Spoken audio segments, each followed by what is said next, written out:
Pour parler de la France, en ce sens que ce serait peut-être donner ce que vous ne voulez pas, c'est ce qu'on va faire, donner un poteau de relief à une collaboration par rapport à beaucoup d'autres. Je crois que nous avons dépassé cette étape où un pays, quelle que soit l'histoire qui a pu nous lier dans le passé, qui continue à nous lier, qu'un pays focalise toute notre attention. Nous considérons que la France est un partenaire comme tous les autres. Nous n'avons rien contre elle et nous posons des actes de souveraineté. Tous les jours que Dieu fait, nous posons des actes de souveraineté.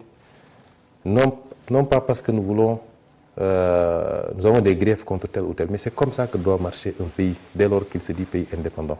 Je vous ai parlé tout à l'heure de l'exemple des bases militaires qui sont particulièrement françaises en l'occurrence, parce que c'est le seul pays qui disposait de bases militaires. Ceci dit, en dehors de ces considérations, nous avons des relations avec la France, comme nous en avons avec le Burkina, avec le Mali, avec les États-Unis, avec la Chine. C'est des relations normales, ordinaires. Nous n'avons pas peut-être les mêmes développements entre le Sénégal et la France que ce qu'il y a eu entre le Burkina et la France ou un autre pays avec la France. Et c'est là où chaque pays doit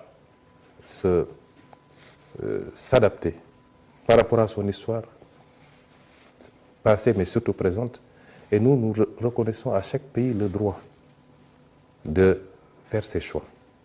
Il est impératif, parce que là je m'adresse à une certaine opinion africaine, parce qu'on se trompe souvent de combat. Il faut qu'on sorte d'une posture où c'est comme ça ou c'est rien.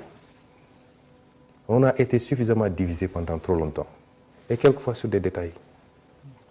Aujourd'hui, il est question de réunir tous les panafricains, tous les souverainistes, de les réunir autour du combat qui est celui de la libération de l'Afrique, de la réappropriation par l'Afrique de ses ressources naturelles, de tout son potentiel, de gagner les vrais combats, qui sont les combats de la sécurité et le combat du développement économique et social.